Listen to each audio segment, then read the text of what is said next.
here we are going to interact with my mother while she uses the Amazon TV Fire Stick. In her hand is the remote. Mommy, which button do you think would allow you to get back to a home screen or get back to another screen? This button's facing left. So you assume because it's facing left, it gives you an option of back. Going back. Lovely. And which one would bring us to our home screen? This one is a little house in the middle. Which one would give us a menu or options? Is this one? Yes, is that one, Mommy?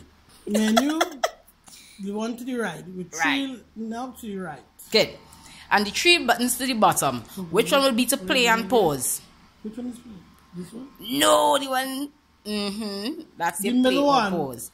More or less resembling the same that would have been on your smart television's remote. Yes. Now, let's begin. Turn the program on. The big circle here. Yes, press it. Right. Which now turns the Amazon Fire Stick on. Wow.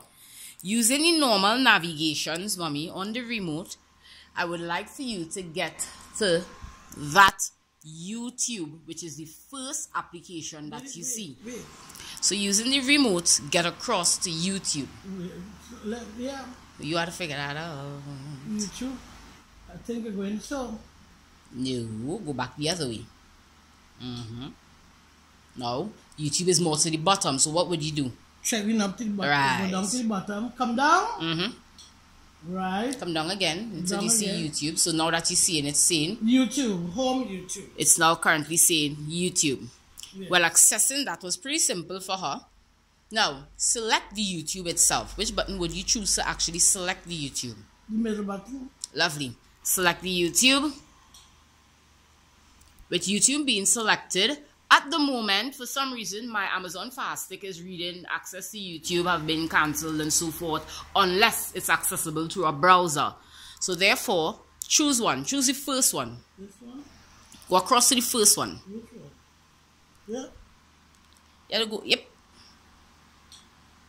And select it. Lovely. So it's opening up YouTube. So therefore, so far, it's fine. Oh, no. Sorry. Mommy, that's not what. Take no thanks, Mommy. Where? Come across to no thanks. Look Go into the across? bottom. Yeah. What the moment you're on add, lovely, and select it. That's just offering you some sort of bookmark. Now, with YouTube being selected, usually you would search through your recommended. But what I want for you to do is get a new movie. Type your own movie. So where would you go to type? Search. Up. Lovely. So navigate to your search menu. And then you? Press. Right. Right. So let's say you type in whatever movie you're looking for. In this case, just press select and select that same movie that you have there. Which is the center. No, the center. Right? And obviously you would next choose which one of the movies out of what is previewed for you that you want. Which button? Lovely. And then you select which one you want to get to. So how you would navigate to get to the one that you want? No. If I want to get the third one down, you have to come down or across? Down. No, you have to come across. Across. Right, because you're already down on it. Right? So you reach to the second movie, which she chooses to select. So now that you arrived at the movie that you want, select it.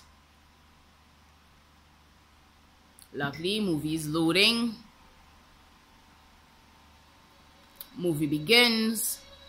What I want for you to do now is pause the movie. You didn't tell us in the middle? No, look at the knobs to the bottom. The last row. Ah. So this one will pause. Yep. Try it. Pause the movie is pause. Lovely. And if you want to play back the movie now. Press the middle. Because it would have already been on your play knob. So it was pretty simple navigating around the pausing and the playing of the movie. It was pretty easy for her to get the device on. Now if I ask you to go back to YouTube's first screen or the main home screen, where would you go? Yeah. No, that will carry you. Right. Back and here. Press it. Yep. which will take you back one step, but you want to get all the way back to the main screen. So what you do again? Press again. Lovely. Which will now take us back, which will now give us the option to search for a new movie, right? No, you don't need to search it again. So it's clearly seen that navigating from one site where she could have actually found a movie and getting back to its main home screen, it was pretty simple. It was pretty understandable for the user. The remote is pretty fine. It's very understandable for the user. Now, 1 second, let me adjust and come out of this. What I want you to do now is use it to actually search for a movie using the Alexa voice remote. So, the Alexa voice remote gives us this option, Mommy. This is your first time ever using the Alexa voice. So, this remote button on top here, which represents a little symbol of a microphone, you hold it and you speak to the remote. So, hold it down. And let's say you want to search for cars. Just say cars. I'm searching for cars. Release. Nothing came up. So her search was not fruitful.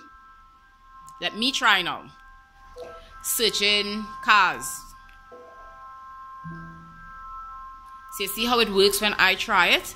It might not come as accurate as possible, but for someone who would have had familiarization with the product itself, it's going to be very easy to use the Alexa voice. But of course, for a first-time user, it's pretty tough. Try it again, Mommy.